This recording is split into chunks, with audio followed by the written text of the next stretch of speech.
the bank. I'm happy to be here, and I'm happy you're here as well. And like Sarah said, we're going to cover senior citizen scams. Okay. First of all, I'd just like to quickly go through what we're going to talk about. We're going to look at exactly why we're here and what we intend to accomplish today. And before we do that, I want to agree on one common theme. Okay. But before we go any further, before we talk about scams, before we talk about anything, I'd like to just do a quick exercise on perspective. Okay. So what I need you to do is just partner up. All right. So you don't need to do anything with your partner yet. But what's going to happen is I'm going to ask you a question, and I need you to immediately turn to your partner and answer it out loud. Okay? So no hesitation. I'm going to ask the question. I need you to immediately turn. Fair enough? Okay. Ready? What color is a yield sign? Yellow. Okay, raise your hand if you said yellow. Okay, let's just look at something real quick. Not anymore. You're correct. What color is a yield sign actually? Red. Okay, it's red. So if you said yellow, you're correct in 1971. All right? So this is a perspective thing. As humans, we tend to think about things a certain way, okay? A yield sign is yellow. Well, a yield sign is not yellow, it's red. But our minds tell us it's yellow, okay? So I do that exercise for one reason. You're thinking, what the heck does that have to do with senior scams? Well, people involved in these scams have a certain way of thinking about them, and they think about it like this. If this happens to me, I'm not telling anybody.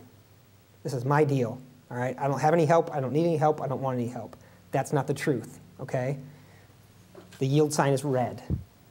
All right, the yield sign is red. So what I'm trying to get across today is one common theme, which is this. You're not in it alone when you have this stuff happen to you, okay? There are folks out there that will help you with this. So we're going to talk about that a little bit. I'll go briefly into who I am, and Jeff isn't here, but we'll talk just one quick slide on that and why I'm qualified to speak to these things. And then we'll cover the actual scams.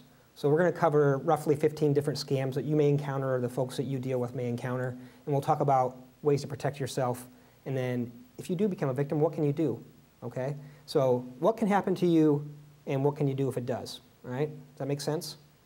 All right, fair enough. Okay, so here's this agreement I was asking about. So I think we can all agree that we don't want to give the bad guys our money. Fair enough? I mean, we can agree on that, right? Pretty easy. If we can't agree on that, there's no need to go forward from here. But I think I don't want to give the bad guys my money, and I don't want you guys to either. So we can agree on that. But why are we talking about senior scams?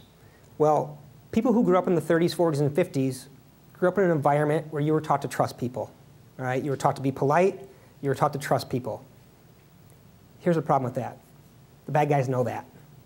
All right? So they're going to prey upon that. They know you're nice people. All right? And they're going to use that to their advantage. Okay? So if we look at the second and third bullet there, folks 65 and above account for roughly 15% of the population, okay? Folks 60 and above comprise more than 30% of fraud attempts, all right? So what's that tell us? That tells us that the bad guys are targeting that group of people, okay? So if you're 60 and above, you're more likely to be targeted by these scams we're going to talk about a few slides down. Does that make sense to everybody? All right? You're the target. And you're the target because you're nice. All right? And they're preying upon that. They know that you're polite. They know you were raised to trust people and to be nice to people. And that's what the bad guys prey on for most of these scams and schemes. Second big area on this slide, and what I talked about earlier, typically when folks think of being scammed, they don't want anybody to know. But we need to change that, okay? We need to change that perception. We need to change that tunnel vision, all right? We need you guys to know that we're in this together, all right? And I'll tell you why. Because the bad guys are in it together. They work together. They're efficient, all right? But here's the problem. The good guys aren't. When I say good guys, who are the good guys? You are, right? The customer. The person being scammed is a good guy. Who are some other good guys? How about the police? They're good guys. They want to help you. How about us, the bank? We're here to help you. Let me ask you this. Where are the bad guys? Who knows? They could be in a basement in Romania, okay? But guess where the good guys are? We're here. We're not going anywhere. We're going to be in this building tomorrow. We're going to be in this building the next day. We're not going anywhere. Use us, okay? We're here to help you. in these scams. And we'll talk about that a little more later. But it's very important for folks involved in these scams to understand there is help. All right? And if the bad guys are organizing together, we need to be as well. And we can help you. All right? But we can't help you if we don't know it's happening. All right? So it's very important that that typical thought of, I want to keep this stuff to myself, goes away. Let people help you. Because then what happens is, when you tell us, it's probably happening to someone else too. And it's probably happening to someone else and someone else. And typically there's dozens.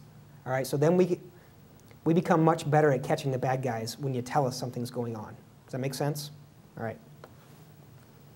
All right, just real quick on my background. I grew up in Vinton, Iowa. I'm married with 2 daughters. My wife works in Corville with the Marine recruiting station. I've got a daughter at Iowa, and my youngest is 14, which is why I have all this gray hair. But we won't go into that. I went into the Air Force straight out of high school, and while I was in the Air Force, I learned a lot about physical security and information security and things that directly relate to these type of scams and what the bad guys are up to. So that's why I'm kind of qualified to do this stuff. I joined the bank in 2001, and in that time, I've still continued to work in physical security, information security, and then business continuity, third-party vendor management.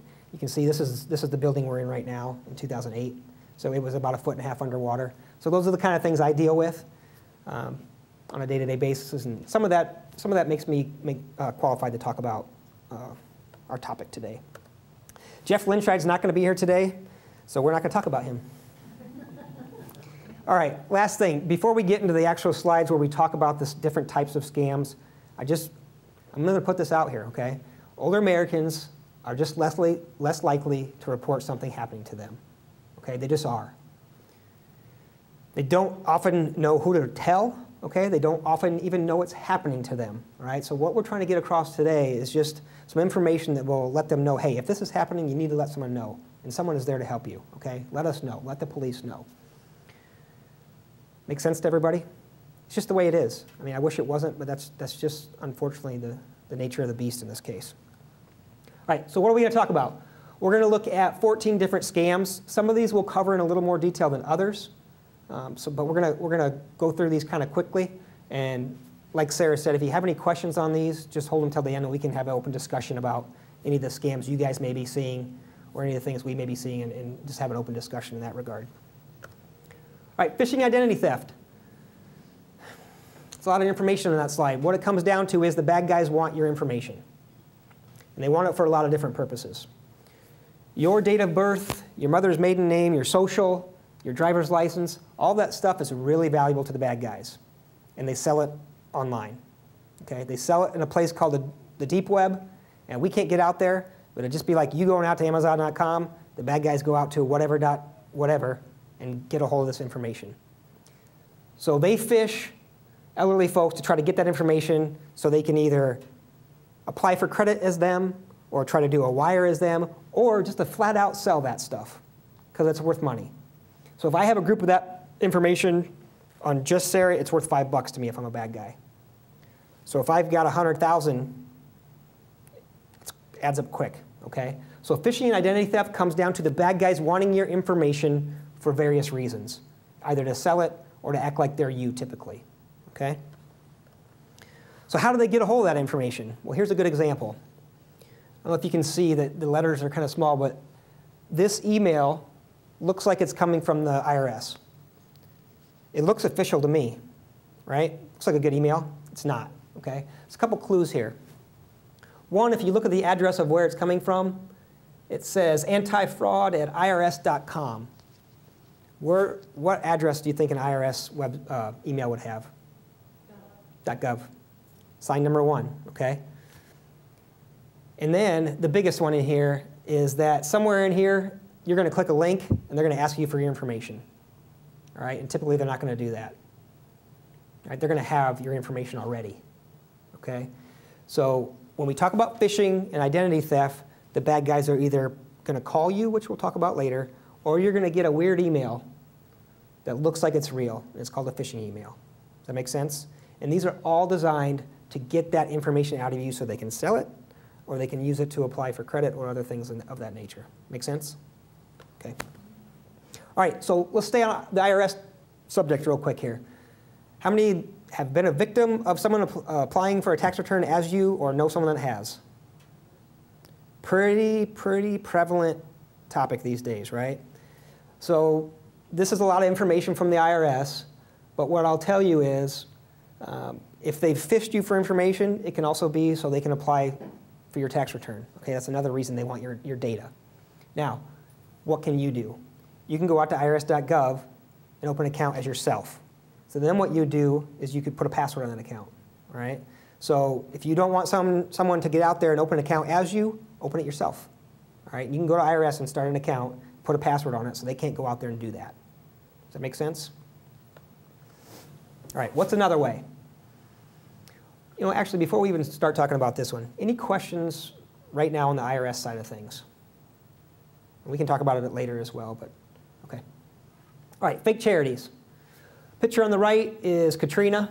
All right, everybody's probably familiar with that. Picture on the left is the most recent one I could find, which are the earthquakes in Nepal. So these things happen. They're all over the news. They're on CNN. They're everywhere. So then the bad guys know that. So what do? They get their contact list and they start making phone calls. They start making emails asking you to contribute. Okay?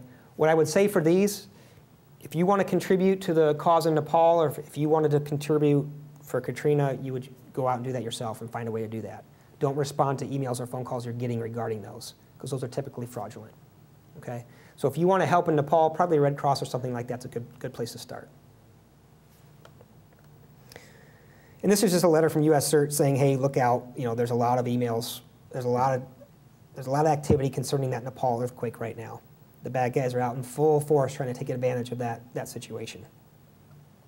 All right, telemarketing. So let's talk about the phone a little bit now. Very popular for the senior crowd to get phone calls. Okay, typically the senior crowd still has that landline phone at their house. Okay, and the bad guys know that as well. So they're going to call you, and they're going to say, you know, I've come in a large sum of money, but I need you. I need someone to transfer it for me, and I'm willing to pay you to do that. Okay, so there's all kinds of ways that they'll target senior citizens using the phone. We're going to talk about a couple more of those in a little bit. But typically, what we would say is that if you've got that caller ID and you're not sure who that is, don't answer it. Make them leave you a message, okay, so you can help determine if that's legitimate or not. If you're not sure what the number is, make them leave a message, okay? Sweepstakes and lotteries. Raise your hand if you want to win $1 million. Yes, I do. Everybody does, okay? And that sounds great. And you start thinking what you're going to do. You're going to spend the money. What are you going to do with it, right? The problem is a lot of times it's not real.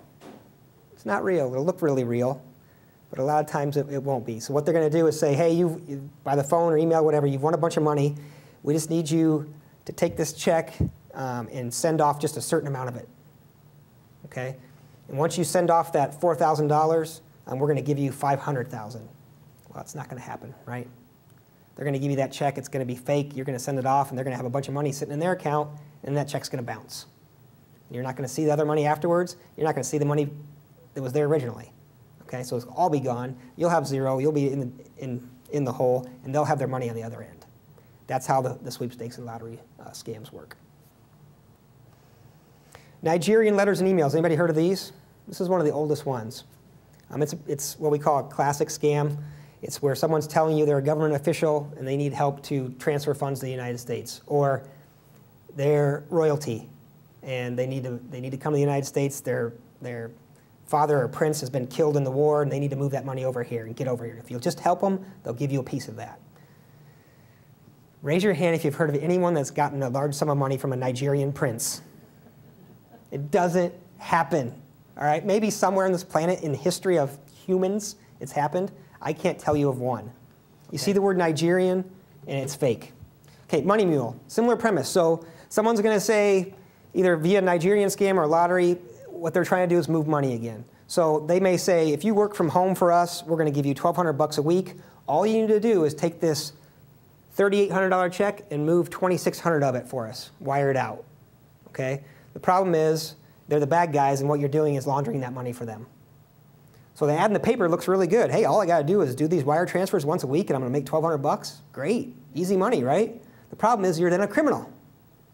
You're part of their criminal activity at that point. Okay, so just be aware of those money mule scams. A lot of times they coincide with the Nigerian scams or the lottery scams, or the work at home is the big one there. If they want you to work at home and do nothing but transfer money, it's a scam. All right? If they want to legally transfer the money, they can do it themselves.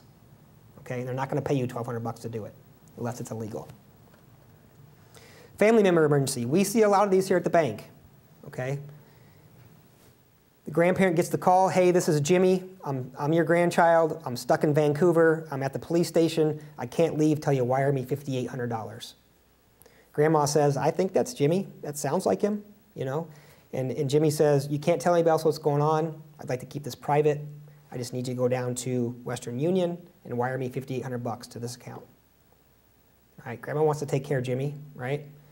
We see these all the time. The problem is the person on the other end isn't Jimmy. Pretty obvious on this scam. It's just somebody that knows the phone number to call to get them to wire the money. So what we would say here is if you get one of these and you're not sure, let us know. We can find out. All right, we can verify. There's ways for us to figure out who's on the other end of that line. Make sense? All right. Contractors. This is a good one. We see this time of year specifically. Person drives up in a truck to your driveway, sees you outside. They've got a truck. It's got extra shingles in it or siding or whatever. And they say, hey, you know, I see your roof, you know, could need some repair. I'm just done with this job down the street, but I've got some excess materials. I'm willing to do your roof at a discounted price because I'm just, you know, I can't sell these. It's just leftover. All right, so if you just give me a $500 check up front, I'll come back next Tuesday and finish this roof for you. But you're never going to see him again, right? So be really wary of anybody that pulls up and wants to talk to you directly about working on your house, okay? And a lot of times it's that extra material. I have it right there. You see it? It's in my truck. You see it in the truck, you're like, oh yeah, you know, that's a shingle. I know what shingles are. You could actually put those on there, but 99 times out of 100, they're just scamming you. And what I'll say on this one, the big deal on this particular type of scam is that oftentimes they're going to want to come into your house, okay? So they're going to say, I can take a look at your furnace and make sure everything is working correctly. And you can say, you know what, you know, maybe that furnace hasn't been working well, or you can let them in to take a look at it. The problem is the second guy with them, while you're showing them the furnace, he's wandering around looking for things to steal. And we've seen this one locally as well. So really be careful about letting folks into your home that you don't know. And that's one of the things we'll cover later when we talk about what you can do as well. Travel. All right, everybody likes to travel. Craigslist is a big one here. You see something in the paper, it says, you know, wonderful vacation spot in the Caribbean, $3,800, you just need to wire the money here. We'll send you back all the details and you go on your vacation. Okay, it doesn't exist, same thing. You wire the money, you never hear from them again. Okay, so just be careful from a travel perspective, particularly with timeshares. It's just easy for them to make something up and make it look real. I can find a picture of some lovely spot and send it to you and ask you to wire money, okay? But just be very careful on the travel topic. Healthcare, Medicaid, same thing, folks offering services, discounts on medication, discounts on equipment. Typically, you just don't want someone to come to you for that stuff. You want to go to them, okay? Similar premise to some of the other scams. If they're coming to you with those things via the phone or via email, probably not a good idea. Probably not a good idea. Typically, you're going to want to go out to your healthcare provider to get that information. Someone you know should be providing you with healthcare information and equipment, okay? All right, investment schemes. I could read this whole slide, I'm not going to. Here's what it comes down to. If someone offers you free money basically for nothing, it's not true, period. If they say you're going to get free money if you do this or that, it's just not happening, ever. Okay? If you invest $1,200, you're going to get 200% back. They don't know that, right? So anytime someone offers you to invest your money for a guaranteed return they know is going to happen, they're selling you a bill of goods. Okay? No one can tell you your investment's going to pan out before it does. Nobody. All right? All right, cashier's checks. So a big thing to look for, and this applies to a lot of these scams, is folks will use cashier's checks to pay for something that you've listed. So let's say you list, I want to sell this couch. They show up with a cashier's check, red flag. Okay? And here's why. I can make a phony cashier's check. all right? People can make cash as well. That's more difficult. But to make a cashier's check is really easy to make it look official, okay? So anytime someone wants to purchase something from you, or they're telling you you've won this money and they want to provide you the payment or the prize in the form of a cashier's check, it's probably not legit, okay? Probably not legit. It could be, but just let that cashier's check be a red flag, okay? Just let it be a red flag and think, I wonder if this thing's legit, and then find out. And we can help you with that as well. So if you get a cashier's check and you want to know, let us know. We'll help you, okay? We'll help you find out. All right, reverse mortgages. So one of the things that has been pretty relevant in recent years with senior citizens are reverse mortgages. You just got to be careful that it's not a scam. So I'm not going to go into this one at a time, but what I'll tell you is that any legitimate loan product is going to be insured by the Federal Housing Authority. Okay, so if it's not, probably not legitimate there. And again, you can come in and talk to us if you think you're being scammed in that regard. All right, we talked about this one a little bit, the work-at-home schemes. The only thing I'll point out here different than what we talked about before is that they often lead to identity theft as well. So not only do they want you to send that check off, but you've filled out an application for employment, right? So you just give them your social and your address and your phone number and your date of birth and your driver's license and whatever else they wanted. So the work-at-home scams, not only are you doing these things for the bad guys, but also you just gave them all your data. Okay, and that's why I point this out on a separate slide. And then what they do from there is up to them with that data. They can sell it, like we talked about, whatever they do, okay? All right, so this is kind of, I gave this presentation to our branch manager group, and this is kind of a slide they came up with, just words to the wise for this group. And I mentioned this before, but be sure and use your caller ID. All right, it's a big weapon if you have one of those. It allows you to screen all those bad guys. Every single one, you can screen them. If that number comes in and it's 938 and 7 other numbers, unless you know that's Aunt Sally out in Seattle, don't answer it. Make them use the voicemail. And like that second bullet says, if they're legit, they're going to leave a message. If they really need to contact you for legit reasons, they will leave a message. All right, and this is the big one. Don't expect something for nothing. It just doesn't happen. All right, I wish it did. I wish people could just get millions of dollars for no reason, but it just doesn't happen, okay? So in those events where something sounds too good to be true, it probably is, but be willing to ask yourself, why am I getting all this money? Why am I getting a free car from this company? Why me? Be willing to ask yourself that, okay? Because probably the answer is you're not actually going to get that car money, okay? And the last one there, and this is just, again, words to the wise and some simple advice. If it doesn't seem right, just cut them off. If you get that hint of, hey, I'm just not feeling quite right on this, go ahead and drop the phone call, all right? Or don't respond to the email. It's okay, all right? Again, back to that 30s, 40s, and 50s. If you're raised to be polite, in this case, if you think you're getting scammed, it's okay not to be. It's okay not to be polite to these people, okay? All right, so that's kind of just a quick rundown of 14, 15 types of scams there. Now we're going to talk about how you can prevent those, all right, and just some general advice on how you can avoid becoming a victim or what to do if you do become a victim. The big thing here is just understand your financial situation, okay? Check your bills. What's going out? What's coming in? Look at your statements. What is that payment to Virginia for $1,400? Find out, okay? Just know what's going on with your financial activity. Review your credit report, okay? So look for things you don't recognize. When we talked about identity theft, what do they do with your information? They apply for credit many times, okay? So they take your data and they go get a credit card as you, or they go pay their gas bill as you, all right, with a fake credit card, or whatever it may be. But if you look on your credit report, you're going to potentially see some of that activity. So if they apply for a credit card with your information they've stolen, you're going to find that on your credit report. And you're going to say, I don't have a MasterCard from Hills Bank, but someone just applied for it as me, okay? And that's going to be a ding-ding, and you'll know something's going on, all right? And then additionally in the credit report, if there's anything incorrect, if you notice it's just not right, chances are someone's done something with your credit. All right, so you're just looking for things in that report that aren't correct. And then you can order free credit reports online. There's a lot of different places you can get those now. I think they're required to give you those for free. Go ahead. Question along those lines. I had also heard at one time that. Can you wait for the microphone?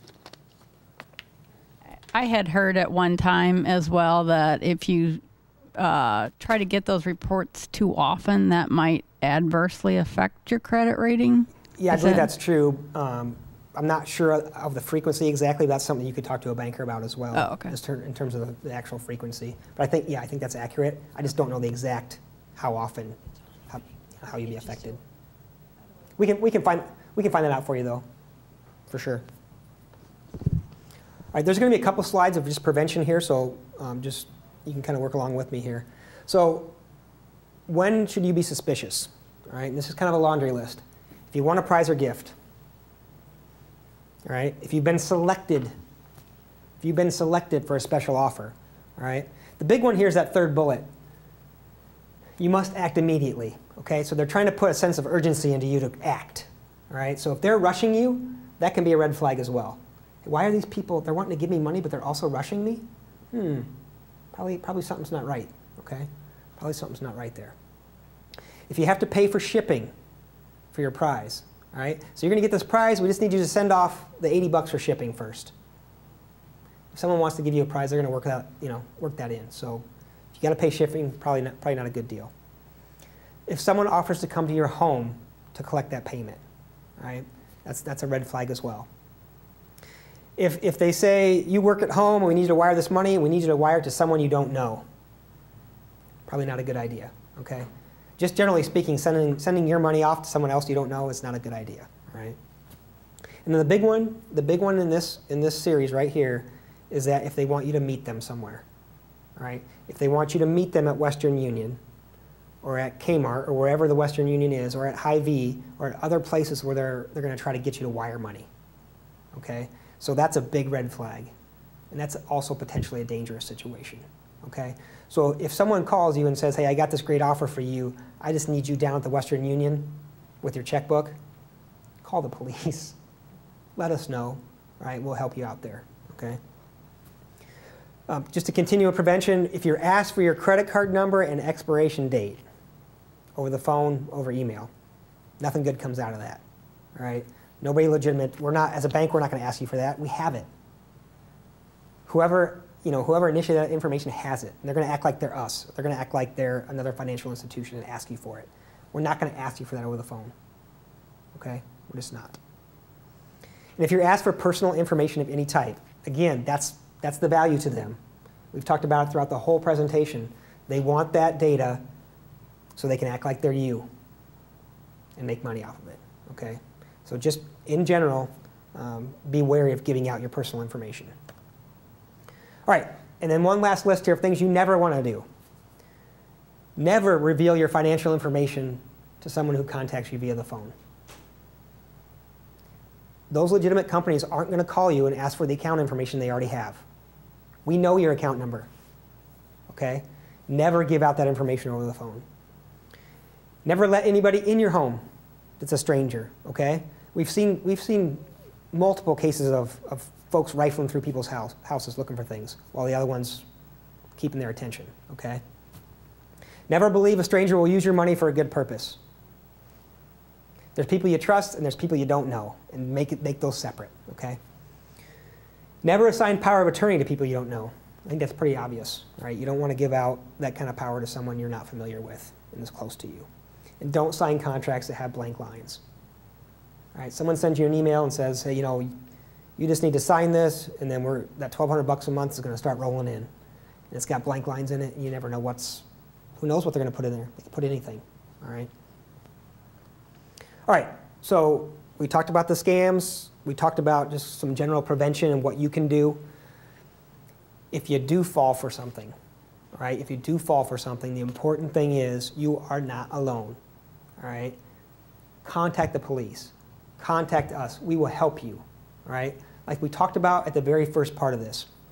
If you think about two groups of people, bad guys, good guys.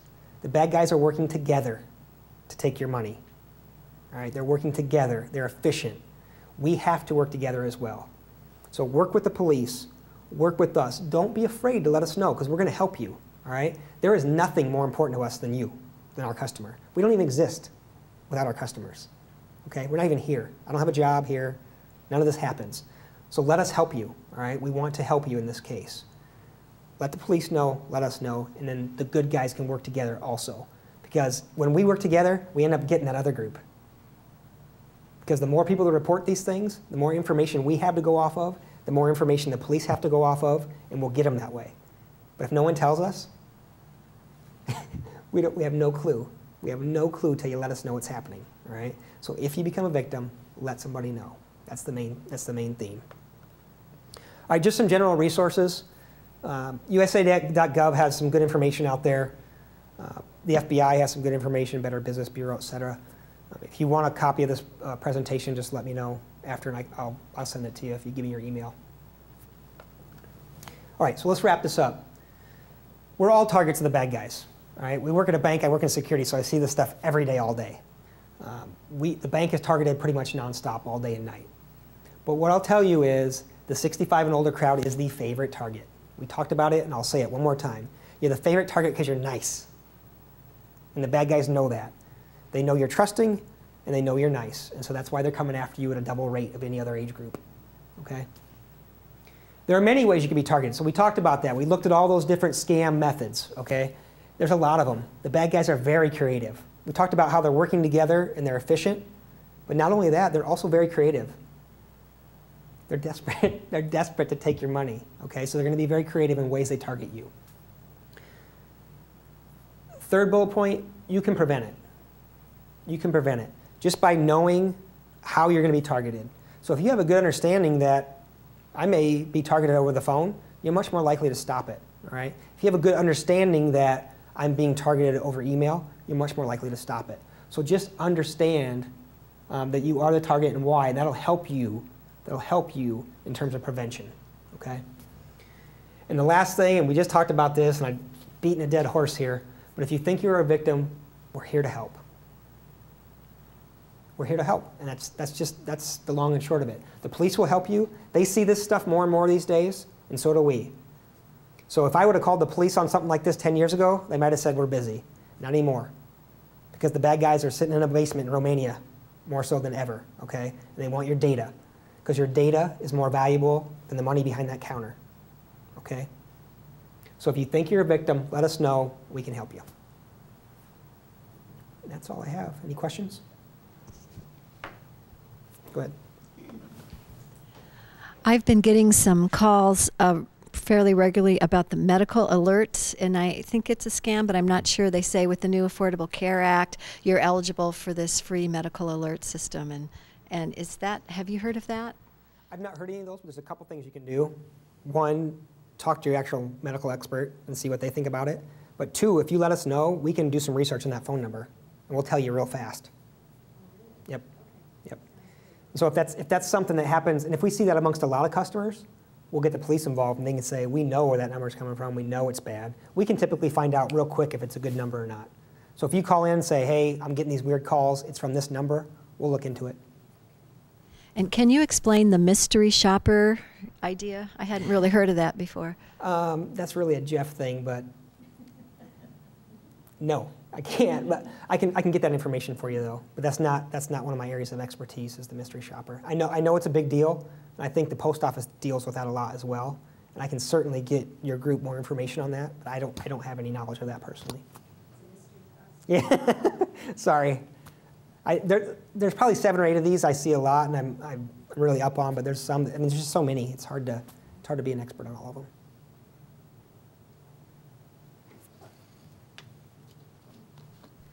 I had a couple questions as well.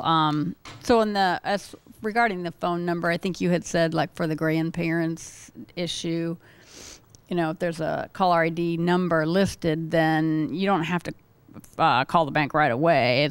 That's something that we could say, hey, this happened a couple days ago. Could you search this number and you can find information about it? Absolutely. Yep. And if it's a big enough deal and it's a wide enough issue, the police have a database they use and different tools they use as well. to look up numbers. We'll just look online and figure out what we can. But I would say if you get it once and they don't hear back, it's not a big deal. But if they keep calling you over and over, and because we'll keep track of these issues. So if we get a customer calls on Monday, then one calls on Tuesday, and then 3 call on Wednesday, and then if we get a dozen on Thursday, we've got an issue that's affecting a large amount of our customers. But we can't do anything until we know. So if you get it more than once or twice and it becomes a little issue, let us know. And if here's what I'll say about letting us know. If you're not sure, let us know. Worst case, we say we saw this, we dealt with it, you don't have to worry about it. Or, we've got an issue we're just learning about. So if you're not sure, contact us and we'll figure it out. And along those lines, so like I've heard issues where caller IDs might display a name or associated with that number, but it's not truly, that's a phishing element as well. That's called spoofing. So, and that's a great point. That's an excellent point to bring up. The bad guys can make it look like whatever number they want. So they've got some software.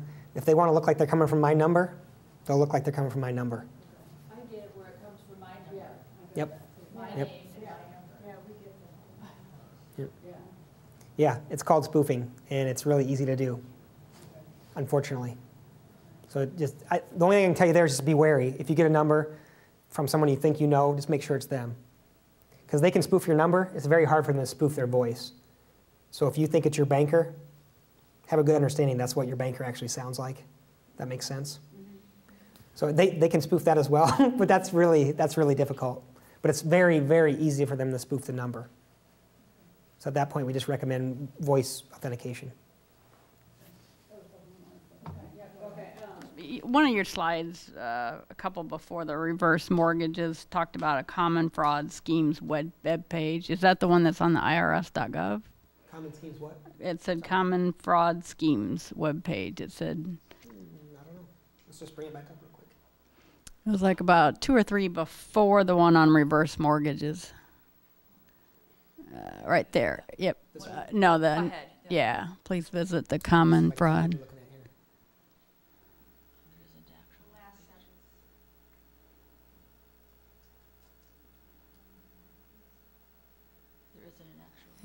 Okay, yeah, I can get you that. Okay. Yep, I can get you that.